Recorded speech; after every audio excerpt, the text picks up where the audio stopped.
Hello, I'm Mark Childhouse, and because things on the internet seem to lose their date references pretty quick, today is Saturday, June 15, 2024. On Wednesday, May 22nd, 2024, we were traveling between Reno, Nevada and Carson City on the 395, headed back to our hotel at Minden, Nevada, and we had time wherever we had been earlier in the day.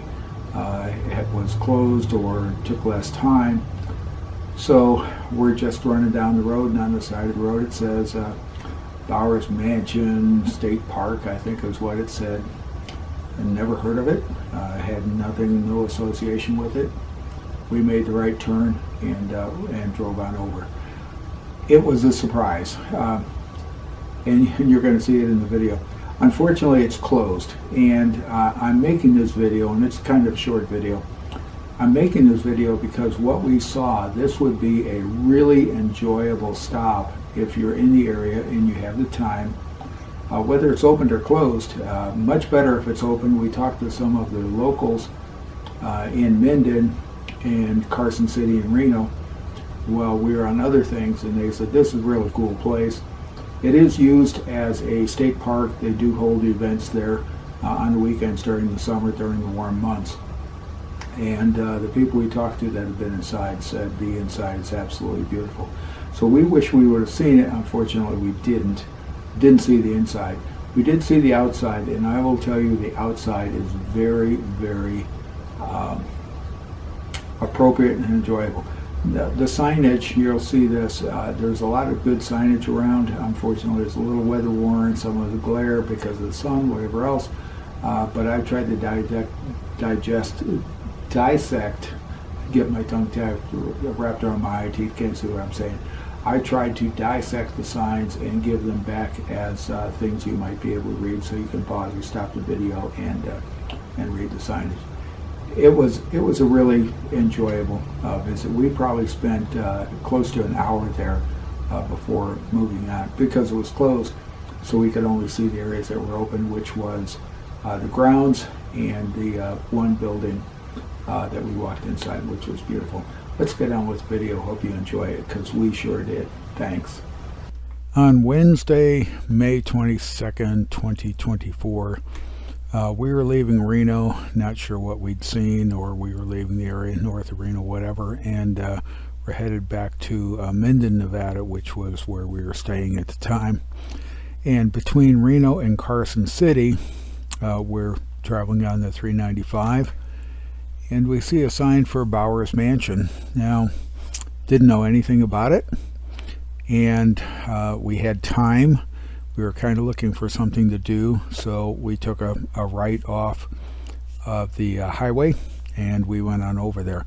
And these first few slides are information about the Bowers Mansion. It was closed when we got there, which was disappointing, but reality, everything can't be open 24/7. That's just reality. We accept that. It was closed. We toured the grounds were open, the buildings were open, and that's what we're going to show you here. I would love to go back and see this during the day. We talked to some of the people that were locals that were in the area and said the inside of this mansion is a really beautiful tour, and the grounds are used during the summer for a number of fests. So if you go on their homepage, and I've included some of them here, if you go on their homepage, it's a fairly active site, but it's primarily weekends. I had intended this to be a short, like 5-10 minute video to say, hey, you know, we stopped there, we were disappointed because it was closed. If you've got the time and it's open, you should consider adding it to your tour. Then I put the pictures together, and I changed my mind. This is probably going to be another longer video.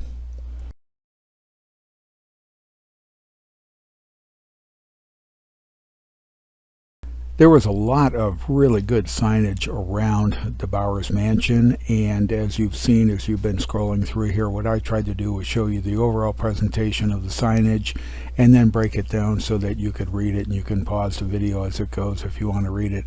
It's really interesting, including they shot one episode of bonanza using this as a backdrop, or using the inside of the building as a backdrop, which was kind of interesting. I'm trying to show you the signage around here because it ended up being a pretty darn interesting tour. The history of the Bowers Mansion, if you're reading these signs, the usefulness, the purpose of the facility, the purpose of the area has kind of shifted over the years, but evidently the party started a long time ago, and because of the renovation, re-enrichment, revival of the area, restoration of the area, the parties and the events still go on. Maybe the purpose has changed a little bit, but it's still a fun area, evidently.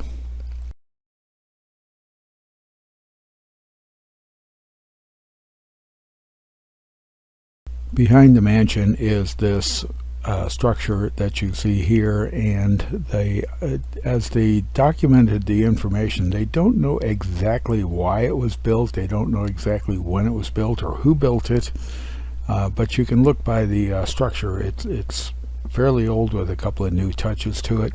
Supposedly, or most likely, it started out as a horse and carriage storage area, protection area, harboring area, and then probably shifted to cars where they sold gasoline as the times changed and the facility and the area updated. There was another building off to the side, and I'm not sure what happened. I don't have a picture of it. We walked inside. It was electric lights that were inside. It was unlocked. It was open. It was, the lights were on when we showed up, so we walked in, and it's talking about numerous things that affected the area. The Virginia and Truckee, which is the railroad that went from Virginia City to Truckee, the local area, and it was the railroad that changed really the mining in the area, because it started hauling the ore that was brought out of the mine to the smelters, to the stamp mills, very efficiently, much better. And a lot of signage there about the area and about how the mines developed, and the amount of wood that they consumed, and the amount of work that it took, the Comstock mine. And then some interesting things about shoes that were put on the animals of burden, because if you take an animal of burden and you just let him walk around on the soft dirt, it doesn't do much damage to his hoof. But when you start putting a load behind him and then start walking him on prepared roadway, it starts eroding the hoof and gets down to the quick, and it's quite painful. So shoes go on animals of burden. Kind of fun.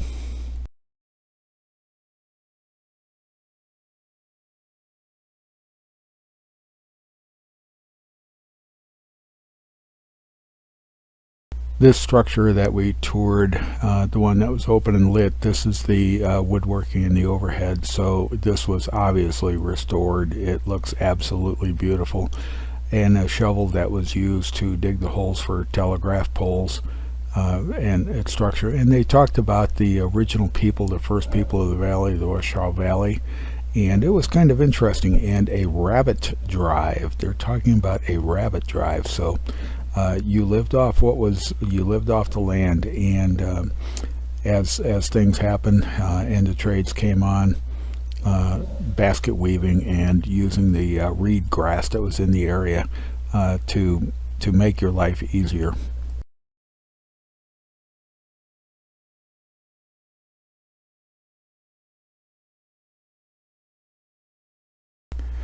Now, I'm not sure how I feel about this particular area of presentation. I like seeing the stuff. In one aspect, I like seeing that it's aged. In the other aspect, I wish it would have been preserved. But the signage was good, the explanations were good, and there were obviously missing pieces from some of these things. So it was put there. Now, we have a museum here in San Diego, the Antique Gas and Steam Engine Museum, which does a fairly good job of preserving a fair amount of this information and presenting it, and some of it's restored, some of it's not. So anyways, it's there. They're trying to keep it around. The signage is good, the explanations are good, so it was enjoyable.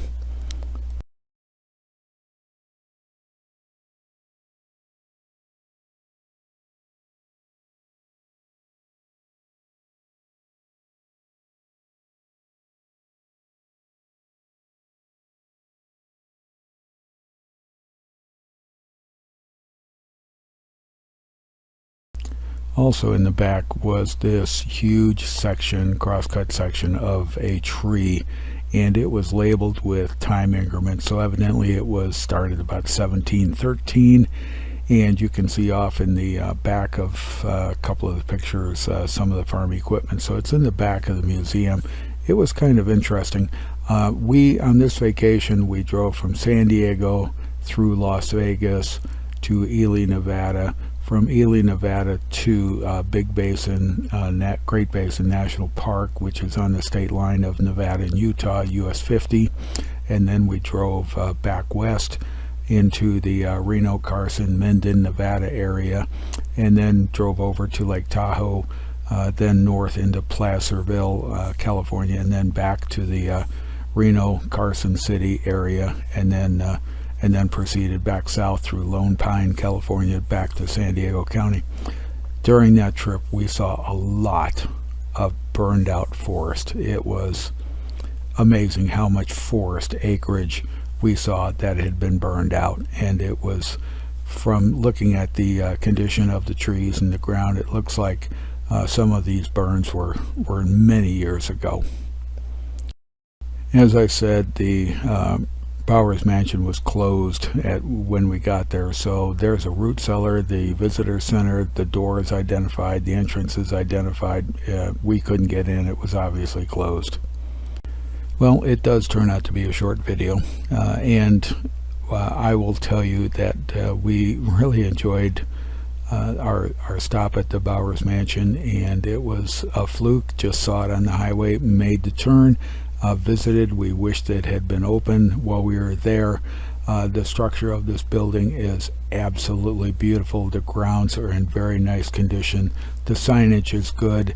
It's primarily open, I guess, from the readings, on weekends during the summer, during the warm months of the summer, and we were there on a Wednesday, so we kind of lost. But even with it closed, if you're looking for a place to stretch your legs on the path between Reno and Carson City, this is a really nice stop. We enjoyed it.